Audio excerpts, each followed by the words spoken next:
The Bell. People said, "The evening bell is sounding, the sun is setting," for a strange wondrous tone was heard in the narrow streets of a large town.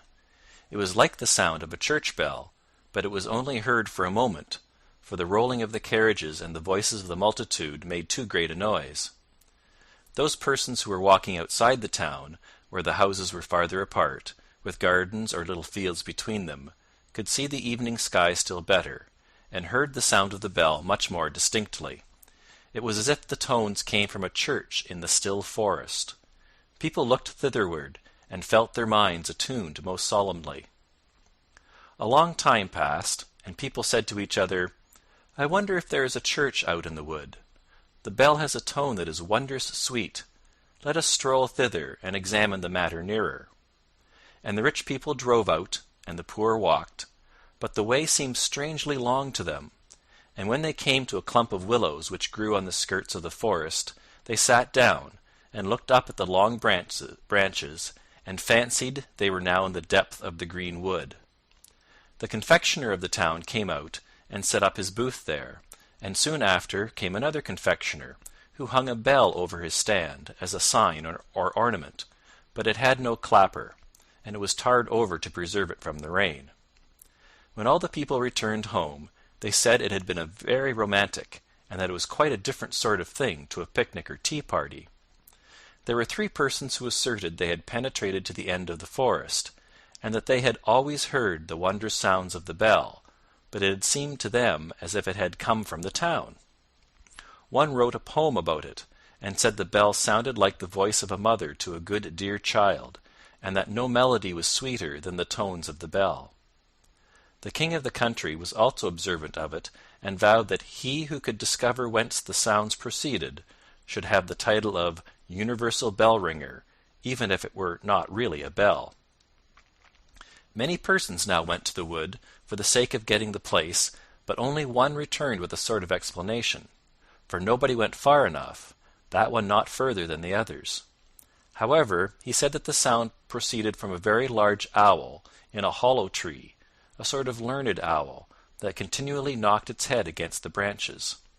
But whether the sound came from his head or from the hollow tree, that no one could say with certainty.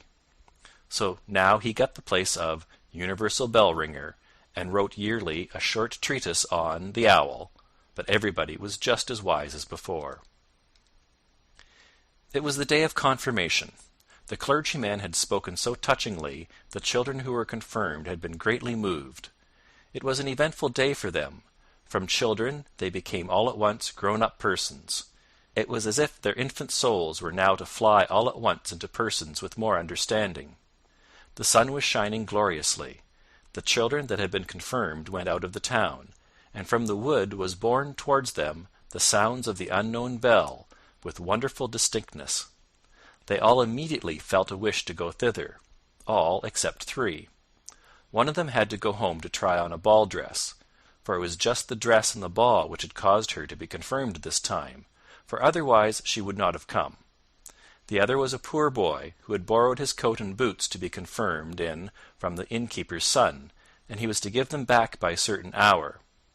The third said that he never went to strange places if his parents were not with him, that he had always been a good boy hitherto, and would still be so now that he was confirmed, and that one ought not to laugh at him for it. The others, however, did make fun of him after all. There were 3, therefore, that did not go. The others hastened on. The sun shone, the birds sang, and the children sang too, and each held the other by the hand, for as yet they had none of them any high office, and were all of equal rank in the eye of God. But 2 of the youngest soon grew tired, and both returned to town. 2 little girls sat down and twined garlands, so they did not go either. And when the others reached the willow tree, where the confectioner was, they said, "Now we are there." In reality, the bell does not exist. It is only a fancy that people have taken into their heads. At the same moment the bell sounded deep in the wood, so clear and solemnly that 5 or 6 determined to penetrate somewhat further. It was so thick and the foliage so dense that it was quite fatiguing to proceed. Woodruff and anemones grew almost too high. Blooming convolvulus and blackberry bushes hung in long garlands from tree to tree, where the nightingale sang and the sunbeams were playing. It was very beautiful, but it was no place for girls to go. Their clothes would get so torn. Large blocks of stone lay there, overgrown with moss of every color. The fresh spring bubbled forth and made a strange gurgling sound. "That surely cannot be the bell," said one of the children, lying down and listening. "This must be looked to." So he remained, and let the others go on without him. They afterwards came to a little house, made of branches and the bark of trees. A large wild apple tree bent over it, as if it would shower down all its blessings on the roof, where roses were blooming. The long stems twined round the gable, on which there hung a small bell. Was it that which people had heard? Yes, everybody was unanimous on the subject, except one, who said that the bell was too small and too fine to be heard at so great a distance, and besides it was very different tones to those that could move a human heart in such a manner. It was a king's son who spoke, whereon the others said, "Such people always want to be wiser than everybody else." They now let him go on alone, and as he went his breast was filled more and more with the forest solitude, but he still heard the little bell with which the others were so satisfied, and now and then, when the wind blew, he could also hear the people singing who were sitting at tea where the confectioner had his tent. But the deep sound of the bell rose louder. It was almost as if an organ were accompanying it, and the tones came from the left hand, the side where the heart is placed. A rustling was heard in the bushes, and a little boy stood before the king's son, a boy in wooden shoes, and with so short a jacket that one could see what long wrists he had. Both knew each other. The boy was that one among the children who could not come because he had to go home and return his jacket and boots to the innkeeper's son. This he had done, and was now going on in wooden shoes and in his humble dress, for the bell sounded with so deep a tone and with such strange power that proceed he must. "Why, then, can we go together?" said the king's son. But the poor child that had been confirmed was quite ashamed. He looked at his wooden shoes, pulled at the short sleeves of his jacket, and said that he was afraid he could not walk so fast. Besides, he thought that the bell must be looked for to the right, for that was the place where all sorts of beautiful things were to be found. "But there we should not meet," said the king's son, nodding at the same time to the poor boy, who went into the darkest, thickest part of the wood, where thorns tore his humble dress, and scratched his face and hands and feet till they bled. The king's son got some scratches too, but the sun shone on his path, and it was him that we will follow, for he was an excellent and resolute youth. "I must and will find the bell," he said, "even if I am obliged to go to the end of the world."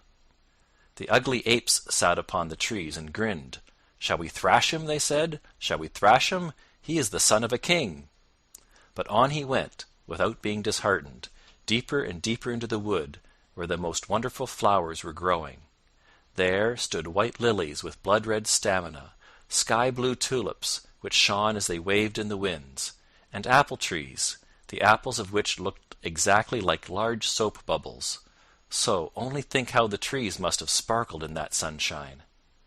Around the nicest green meads, where the deer were playing in the grass, grew magnificent oaks and beeches, and if the bark of one of the trees was cracked, there grass and long creeping plants grew in the crevices.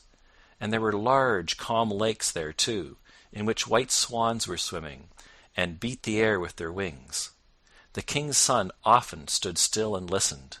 He thought the bell sounded from the depths of these still lakes, but then he remarked again that the tone proceeded not from there, but farther off, from out the depths of the forest. The sun now set. The atmosphere glowed like fire. It was still in the woods, so very still, and he fell on his knees, sung his evening hymn, and said, "I cannot find what I seek. The sun is going down, and night is coming, the dark, dark night. Yet perhaps I may be able once more to see the round red sun before he entirely disappears. I will climb up yonder rock." And he seized hold of the creeping plants and the roots of trees, climbed up the moist stones where the water snakes were writhing and the toads were croaking, and he gained the summit before the sun had gone quite down. How magnificent was the sight from this height! The sea, the great, the glorious sea, that dashed its long waves against the coast, was stretched out before him. And yonder, where sea and sky meet, stood the sun, like a large shining altar, all melted together in the most glowing colours. And the wood and the sea sang a song of rejoicing, and his heart sang with all the rest.